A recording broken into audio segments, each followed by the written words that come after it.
Those solemn trumpet notes are being belted out on the edge of the Tidal Basin in Washington, D.C. The 107-acre Tidal Basin is surrounded by memorials to American greats like Thomas Jefferson, Franklin Delano Roosevelt, and Martin Luther King Jr. But our trumpet player here is fingering some fine notes in honor of a very different D.C. inhabitant. This thing. His name is Stumpy.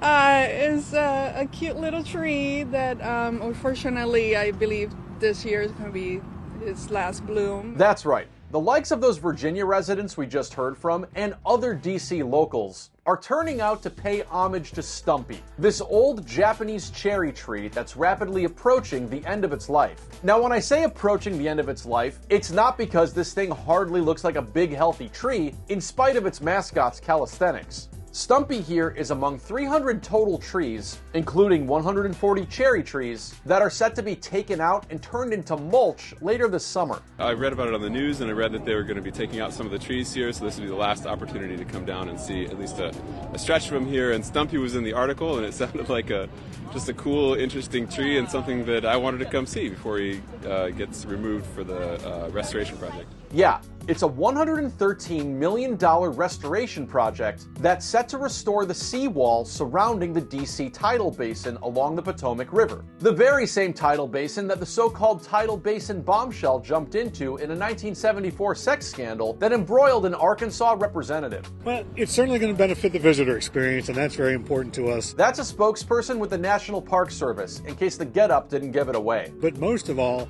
it's going to benefit the cherry trees, who right now are every day, twice a day, seeing their roots inundated with the brackish water of the tidal basin.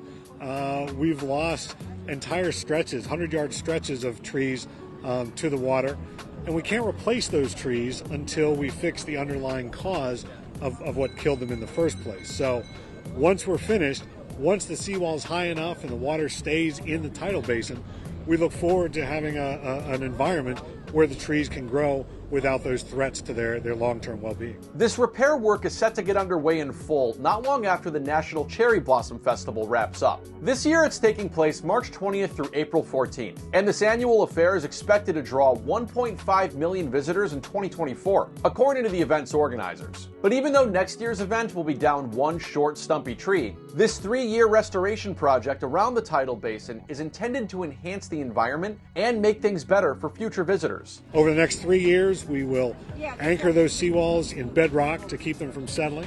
We will raise the height of the seawall to keep the water where it's supposed to be in the tidal basin.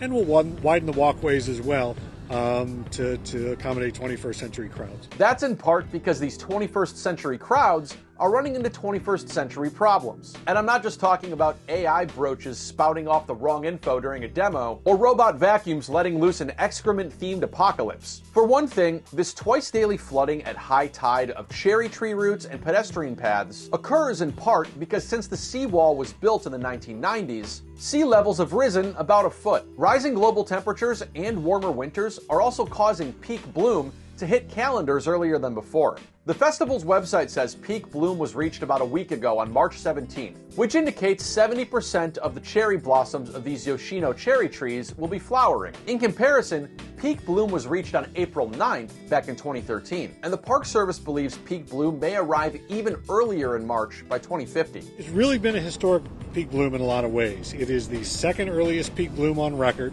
Earliest was March 15th, 1990. Only missed that by 2 days this year. And it was the fastest that we have ever gone through the bloom cycle. That is from stage 1, green bud, to peak bloom. Did that in only 15 days. That's the fastest that's ever occurred in records back to the early 1990s. Of course, these flowers bloom from trees that are set to be taken down, like our little Stumpy friend here, which people have grown quite attached to over the past several years.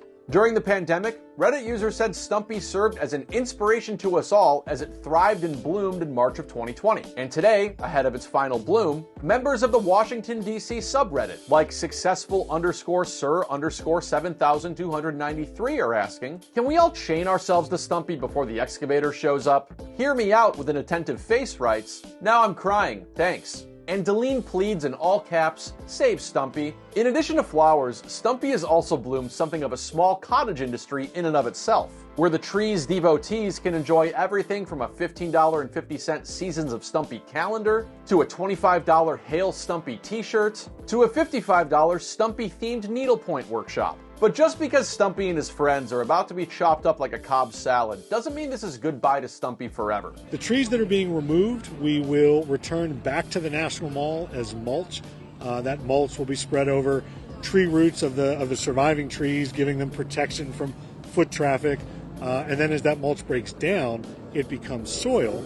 And that soil provides nutrients for trees for literally generations to come. When the restoration project is concluded, 274 replacement cherry trees will also be planted, and the National Arboretum even plans to take Stumpy's genetic material to make clones of it for something of a scientific copy and paste along the waterfront. I think it's the circle of life, and I'm glad that they're handling it in that manner. I'm also happy to hear that they're taking clippings to hopefully have little children of Stumpy in the near future. So we have hopes for that. The Tidal Basin's repair project is intended to wrap up ahead of the United States' semi-quincentennial celebration, aka 250th birthday party in 2026. But until we can all set foot on the remnants of a favored tree in our nation's capital, you've still got a little bit of time left to send off Fair Stumpy before we're all lorded over by his genetic dynasty a la Apple TV's Foundation. The humanity and the inspiration of this little tree is making a huge impact. So, and this is incredible to see all the people coming out and paying their respects to him